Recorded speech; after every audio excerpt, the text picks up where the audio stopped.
If you're relying on the Facebook pixel alone, you're gonna be optimizing your ads based off of bad data. And that bad data could cost you thousands of dollars every single month. And look, I've been running ads since 2019 and I caught myself making this same mistake last month and I wasted about $10,000 on a single campaign. And I don't want that to be you, okay? So in the next 20 minutes, I'm gonna show you how you can set up advanced tracking using Conversions API to optimize for qualified leads and qualified calls. So you actually talk to the right people that want to buy versus just tire kickers that end up wasting your money. Okay. This is crucial for anybody who is running ads to generate more leads for a service-based business, or you're running an application funnel or a direct book a call funnel. Okay. Now, the big reason this is important now more than ever is because of the new Andromeda update. Okay. The Andromeda update happened about in August. I made some videos on that in the past. I'd highly suggest watching those. But with the changes, we have to make sure we're sending the best data back to Facebook so the ads can optimize around that. So let me jump into my account and show you the mistake I made and show you how important this is to set up the right way.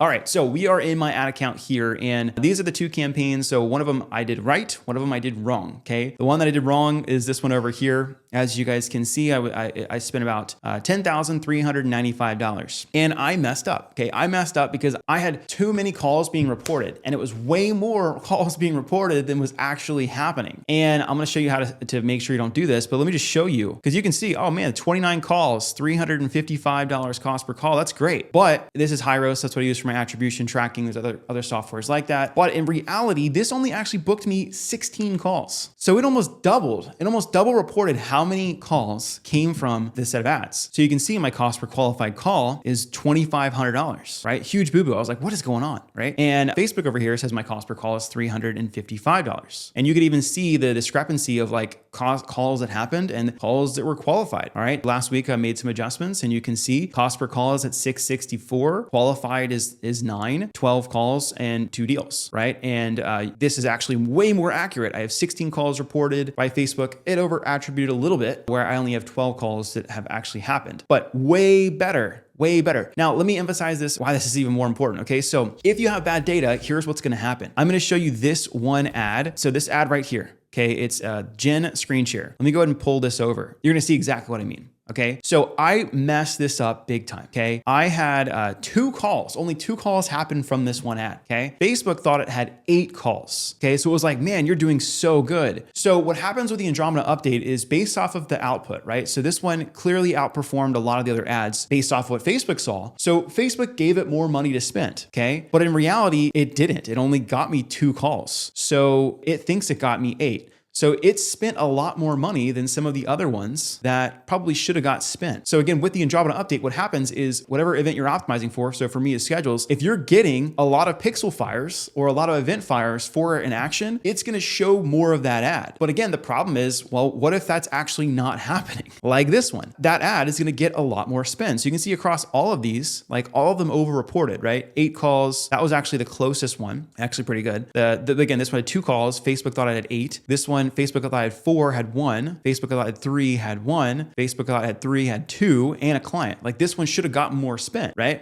Because these 3 got the most results, but again, it's just disproportionate. So how this works, again, I want to emphasize the importance of this, is Facebook will see what ad is actually getting you results that you're optimizing the campaigns for. So if you're optimizing for book calls and it thinks you're getting 8 calls, it's going to keep spending more on this ad. Now, what had happened here on the back end, again, I made a boo-boo, right? I had the same event fire multiple times if somebody rebooked a call, right? So if somebody rescheduled a call, that would fire the event again for Facebook. Huge problem. If they booked a second call or a follow-up call, it would fire the event again. So in reality, I had 2 people, and probably one of those who was very unqualified, booked probably 5 or 6 calls from like reschedules or no-show cancellation. Then we booked them in for another one the next week. So I had a really, I'm gonna say shitty person here that had this pixel fire way more times. So then the ads started being put in front of people like that, right? Which again led to more problems. So I fixed that this past week again, and we can kind of jump back into this account. Things look so much more stable, okay? This is the one ad that's got most of the spend. It's got 7 calls. Guess what? Facebook says it's got 7, right? This one Loom video got one schedule. Facebook got 1. This carousel got 1. Facebook said 1. Now again, Facebook didn't attribute perfectly. There's some errors down here, but like overall, this is way better. Now that I'm giving Facebook the right data, it's going to start optimizing the campaigns based off of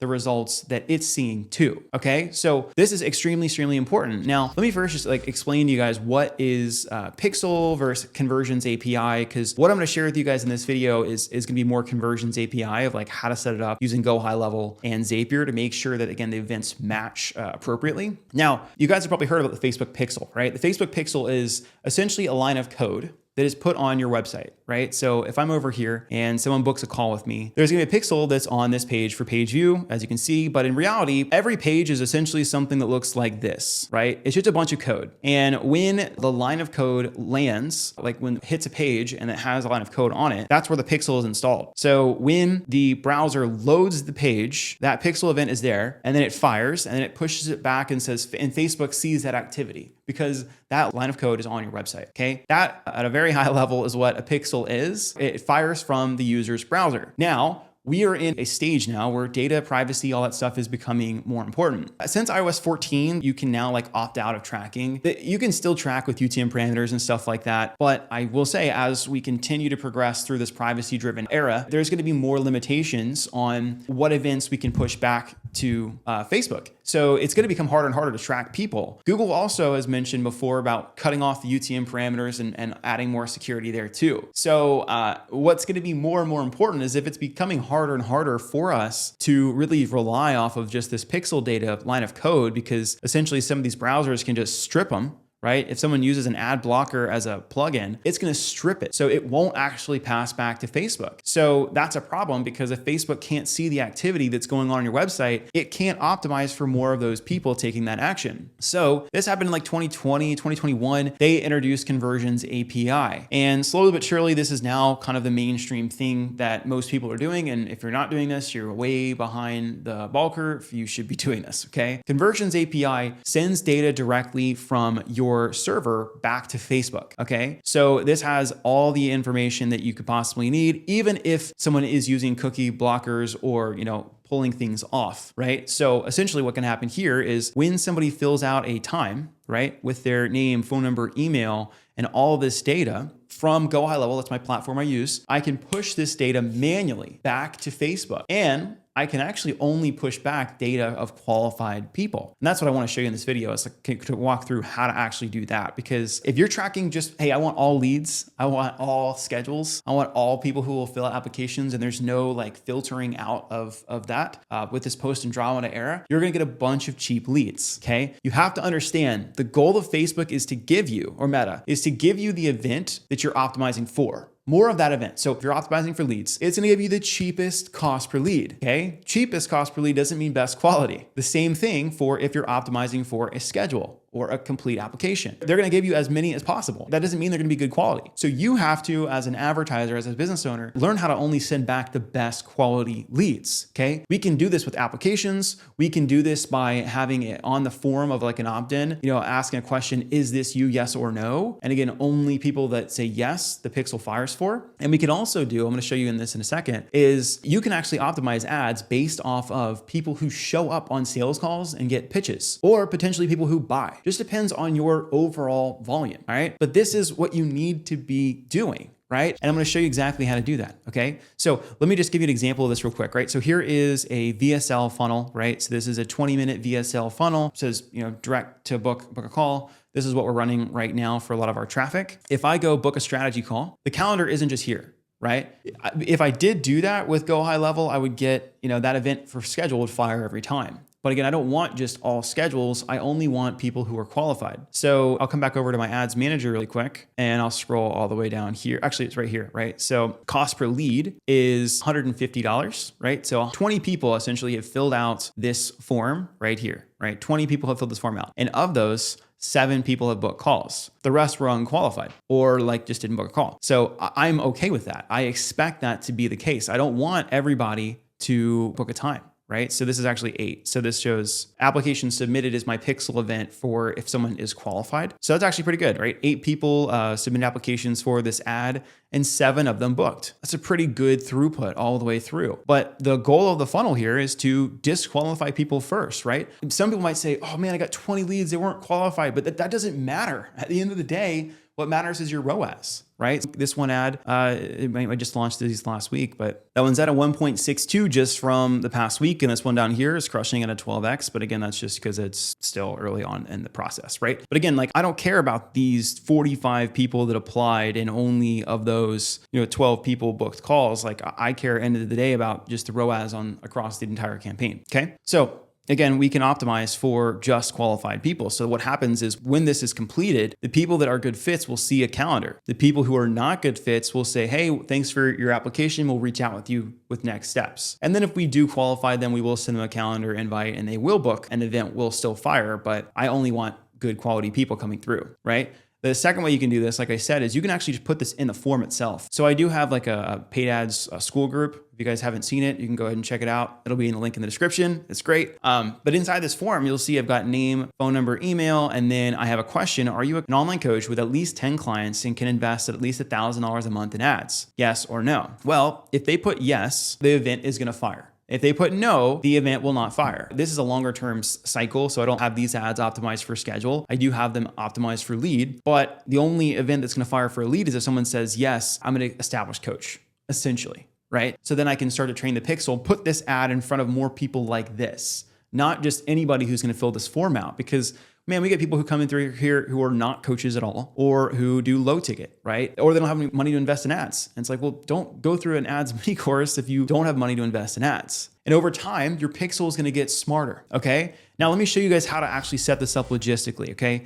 If you guys aren't using Go High Level, you should be using Go High Level. I'm telling you right now, it is the best software for this because it's the easiest way to do it, okay? So I have a whole folder in my Go High Level that is for Conversions API, okay? So I've got a Conversions API for applications submitted. And again, for me, that's only qualified applications, right? So I've got my surveys as triggers, and then I have a Facebook Conversions API action here. So you can see inside of here, you can pick your standard event. So this is a submit application. And then down here, you can actually also map your Facebook click ID, which for this, all you need to do, this is important if you are using Go High Level to do, because it'll give you better tracking data, is if you come down to custom values and then you go to attribution and you go to latest and then you go to Facebook click ID, that's gonna help map the last click that person took before they did the action you want them to take, which helps Facebook realize who's who.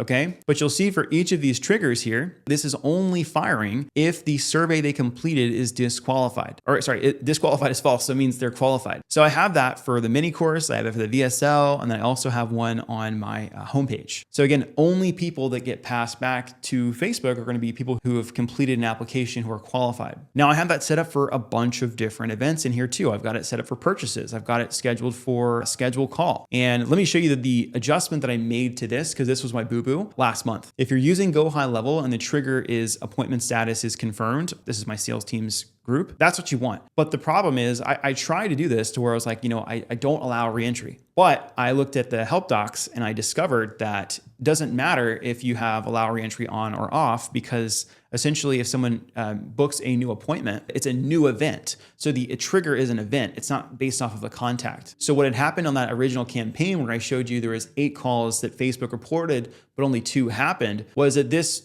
appointment status just kept changing because we had 4 reschedules and a follow-up call or whatever the case was. So what I did here, again, this is value. I can't believe I'm dropping this for free right now, but the appointment status is confirmed. So somebody booked a call with us, and then I have a condition. Okay. And this is just an if else branch, and you could do this on other platforms too, but I'm looking to see if they have a tag for the Facebook schedule pixel fired. Okay. And if they don't have that tag, that means they're a new conversion event, right? They have not had this tag fire before. So if that's the case, then they're going to go through my Conversions API, set up the same way as I shared with you guys before, but the event's name is going to be schedule, right? So that event will fire. Then they get the tag added, schedule pixel fired. So if someone ever re-enters this workflow again, they will not get the Facebook Conversions API pixel to fire again. And that was the issue that I had. Now, I may decide to change this just for transparency. I may decide to change this in the future, because if someone books a call in 12 months from now, that pixel event may not fire. Now that I'm doing this real time, I'm probably going to add another if-else equation. Has a contact, had a call within the last X amount of time. I'm probably going to add that workflow there, but for simplicity, this is how I have it set up right now. Okay. Now, same thing for, let me show you guys the leads for the mini course. So somebody completes one of those forms, right? And then I have a condition, right? You guys saw that in the original ad here, or like the form here, yes or no, right? So then I have a condition of, can they invest in ads or not? If the answer is yes, they fire that event. If the answer is no, we skip that event. Now, I could have the trigger only be added when somebody says yes. Like I could have the trigger is this, and then the answer in here is yes. Like I could do that. I decided not to do that and still add people to a retargeting list because we still have some other offers that we can present to these people. So I don't like exclude them from my remarketing campaigns. So I don't do that, but I could, okay? But that's how this one's set up here, right? So that event fires for that, okay? So all of those events, again, somebody's phone number, name, email gets passed into here and then gets kicked back to Facebook using the conversions API over here in Go High Level. And the pass back information is actually really, really good, okay? So this is the events manager where you can kind of see all the events that happen. So the ones that are passed back over there right now are all listed over here. The complete registration is the ads mini course one that you just saw, like this one here. That one's really, really good because it's immediate, right? Where submit application, also really good, it's immediate. And then schedule, here's the reason schedule, purchase, and then qualified call are lower, right? So you'll notice when I actually look at this over here, like will tell you what is triggering that event. So a page view, I don't have any conversions API data that's hooked up with that. It's just a pixel. For complete registration, for submit application, for lead, I have the pixel firing. So it says sent by pixel and conversions API. So what I didn't mention is in my setup here, if somebody does qualify, they'll hit another page like this that also has the pixel installed on that page. I'm not going to cover that in this video. That'd be like a whole nother rabbit hole. But essentially, you want to use the pixel and the conversions API together to make the event match quality even better. Here's the thing, for events that happen within 7 days, okay? Now, coming back to this over here, that's why my schedule and purchase event and even qualified call have worse event like matching scores. So this is essentially like if the event comes through, can Facebook actually find that user to get their information to then serve ads to more people like that. I don't have the pixel set up for schedule or purchase. I only have conversions API back. And the reason for that is typically if it takes longer than 7 days for the event to happen, the attribution from the pixel is going to start to decline. So for me, complete registration is a same day event. A lead, pretty much same day event. Some of them I exclude, that's why it's off. But submit application, they complete the application on that page, same day event. So that's why the events are higher, okay? But if you have an event like a call, or a purchase that happens later than 7 days, I would just use conversions API. Okay, it's just gonna give you better data. Okay, now one more thing I want to show you, which is super cool. I just started doing this. Actually, two more things because you're staying here for this video, so you're crushing it. I'm gonna share with you guys two things that can really help. Okay, so just because somebody booked a call doesn't mean they're qualified, even if they went through the full funnel, right? So another thing that you can do is you can also, if you don't have a Go High Level, or if you wanted to make a custom event, you can use Zapier to send custom data or custom events back to Facebook. So for me, I as you guys saw, a lot of the custom events that I have in here, or a lot of the events I have in here are standard events, right? Standard events are the ones that Facebook already has. So purchase, schedule, lead, submit application, complete registration, and page view are all standard events. They're just events that Facebook has. But I wanted to add one for a qualified call, okay? And you can do that with Zapier. Right? There is a Zapier Facebook conversions action that allows you to pass that data back to Facebook, right? So let's pretend that, we had a call with a client. If my closer just drags and drops this over to waiting on decision or marks the lead or tags them as qualified, that action alone, and this is a qualified person who showed up on a sales call, got a pitch. When the salesperson moves them or tags them as qualified, I then have them adjusted inside of Go High Level into a workflow that moves them over to a new pipeline stage. And this is like qualified call, right? When that change happens, then I have this Zap that then pushes the data back to Facebook, right? That says, hey, this person, name, phone number, email, all of that stuff, is a qualified lead. Go ahead and push all of their information back over there. So now I just did this about a week or so ago. So I bulk pushed a bunch of people through it. And now what I'm going to do is I'm going to start to train this event for qualified people, because if I can get even better data or put it in front of even better quality of people, it's going to help me make more money off of less ad spend. That's a really cool hack right there, right? When a closer marks the person as qualified, you can create an action that tags them, right? And then moves them in a pipeline stage. When that happens, you can use Zapier to then send that information back to Facebook to say, this is the type of person that we want to serve our ads in front of, because there are people who will hop on a call and get a pitch versus people who will just fill out a form. All right, let's kind of close this thing out. So again, the whole purpose of me making this video in the first place is the importance of having good data, okay? With the Andromeda update, what we are doing is we are optimizing for events that are further along down the sales cycle, right? Not just leads, not just form submissions. If we are doing form submissions, we're making sure we have that qualified question here, so I'm not just getting a bunch of junk leads, right? The more accurate this data that you have in here matches up to what's actually happening in your website or wherever you're sending people, the better Facebook can learn. Facebook is a machine algorithm learning machine. So whatever events are happening over here, if you're getting more events that's not happening, Facebook's gonna spend more money on that. So Facebook needs to see exactly what's going on. So if you don't have a way, or if you're not tracking this at all, you're not seeing how close am I and accurate am I from these reported events, you could be wasting a lot of money. Okay, I'm telling you now, if anything, like look through your data, because I did it last month. I thought I had everything set up the right way. And for the most part I did, but I didn't realize that all my calls were almost double recording. And that's a huge issue, right? Huge issue for Facebook, because it doesn't know what to optimize for. So that's all I got for today's video. If you guys like this, you can smash the subscribe button for more videos just like this. If you guys do want to learn more about Facebook ads, I do have a mini course that'll be linked down in the description. It covers all of the three main funnels that we help a lot of coaches, consultants create: the Instagram follower funnel, the DM funnel, as well as conversion ads. All right, so then you go check that out, click that link down below, and I'll see you guys next week.